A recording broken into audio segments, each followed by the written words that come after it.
Hey everybody, it's Professor Parish. I hope you all are doing great. So we are getting closer and closer to the end of the semester. I want to go over real quickly with you all today. This is a lecture video for week 16. We have this week, week 17, and then finals week, and that is it for spring semester.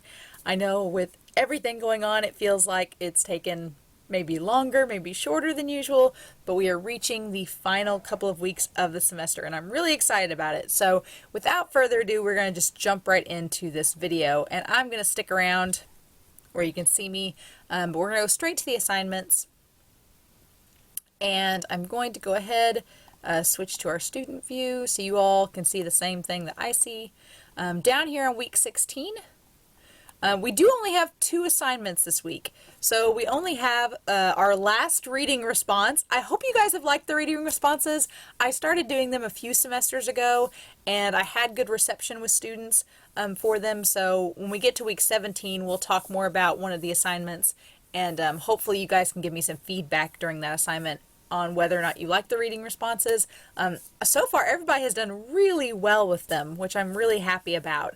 So our last reading response is this week for week 16, and I'll go ahead and pull it up so you all can see what that looks like.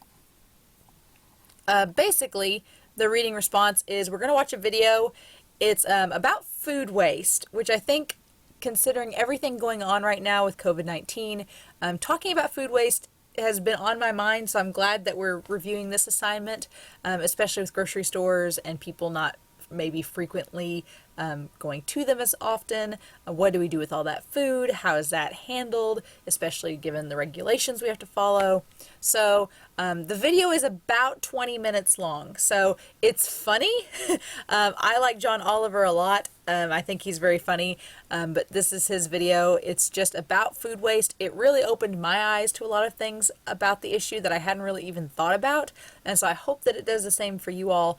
But the video is just about 20 minutes long, just so you all are aware. But after watching the video, there are 3 questions here to answer in your response. What is his argument? That's the big thing. What is John Oliver arguing for? Use some examples from the video to answer the question. Do you agree with his solution? Explain your opinion. So if you think that Oliver's solution to the food waste problem is correct or something we can do, explain why you believe that. But if you disagree with him or have a different idea, I want you to explain as well. And then finally, if Oliver's video were an argument writing assignment, would it be effective?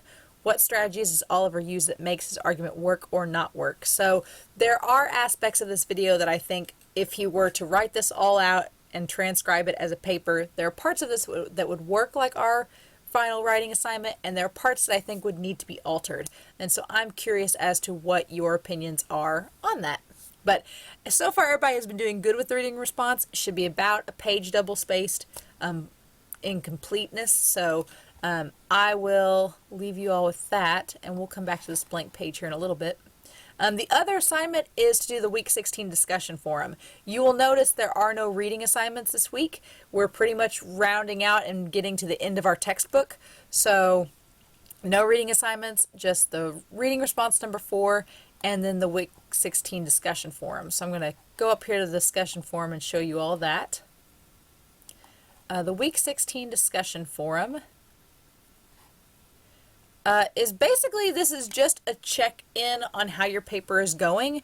So how is the writing of an argument paper similar or different to writing assignments you've done so far? What do you think is going to be the easiest part of this paper? What do you feel is going to be the most challenging? And finally, what questions do you have going into our finals week? And I know I asked this question in last week's discussion forum, but I always want to be sure to make sure that you all don't have any questions for me.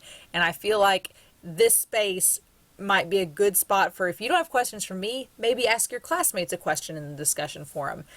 If you're struggling with MLA or citations, we're going to talk about that in a moment. But if you're struggling, you can put this in the discussion forum as well, and I'm happy to answer questions or give you some examples as well.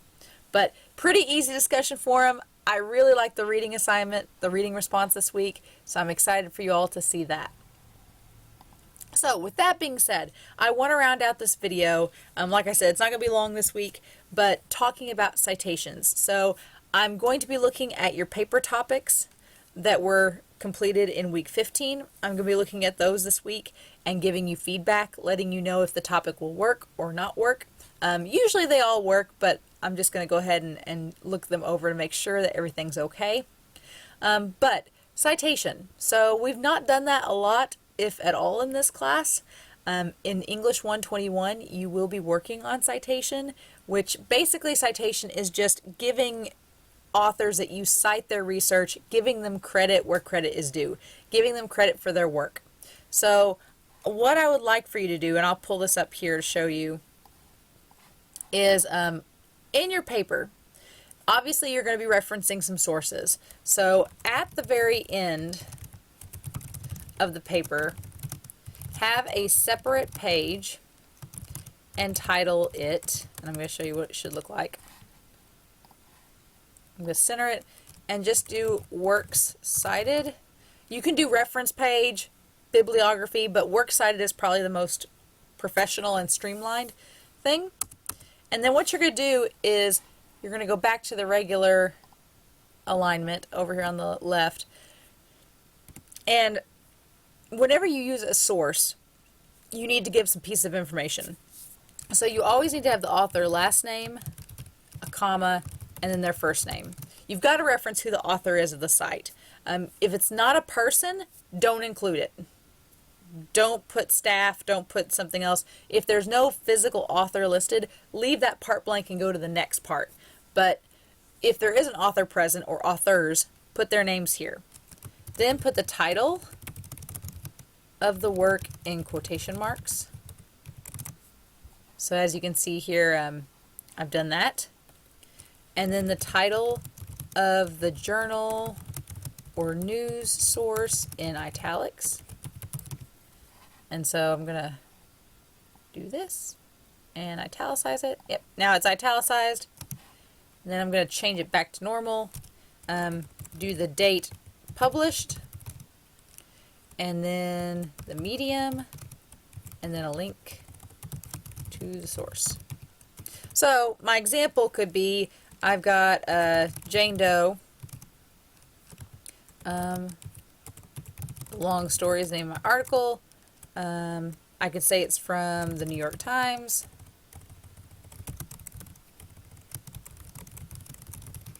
I'm going to go ahead and italicize the New York Times. And then I'm going to say date published. So if I do today, I'm going to do 26 April. We do like military time. 26 April or APR 2020. And then I'm going to have my link to my resource. So it's going to be mytimes.com. Yep. And that's all I need. Easy peasy lemon squeezy, right? So I just want to see on your works cited page your author, the title of the work, where it's from, the date published, and a link. That's all you need to include.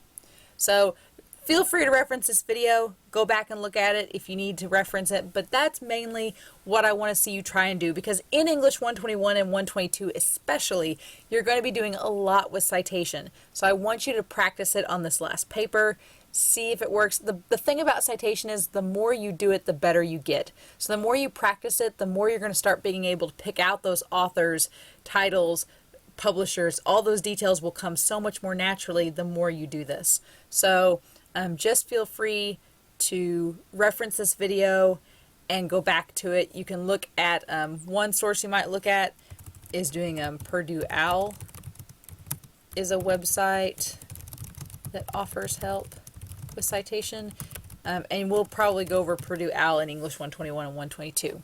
But I just want you, in the draft coming up that we're going to submit, and I'll talk next week about the peer review, but in the draft that you are completing for this paper, go ahead and try to put these citations in at the end, and that way when we do our peer review next week, I will get a chance to look at your paper and give you feedback as well. All right? So that's basically that assignment. All right, and that's all I have for this week. Everyone's work from week 14 is graded.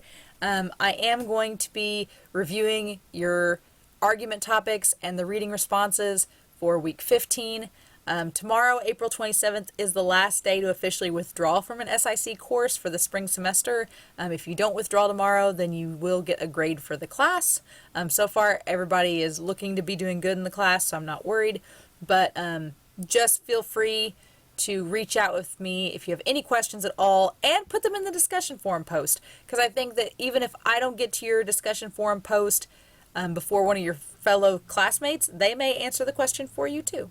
So as always, have a great week, everybody. Stay safe, and I look forward to talking to you all in the future. See ya. Bye.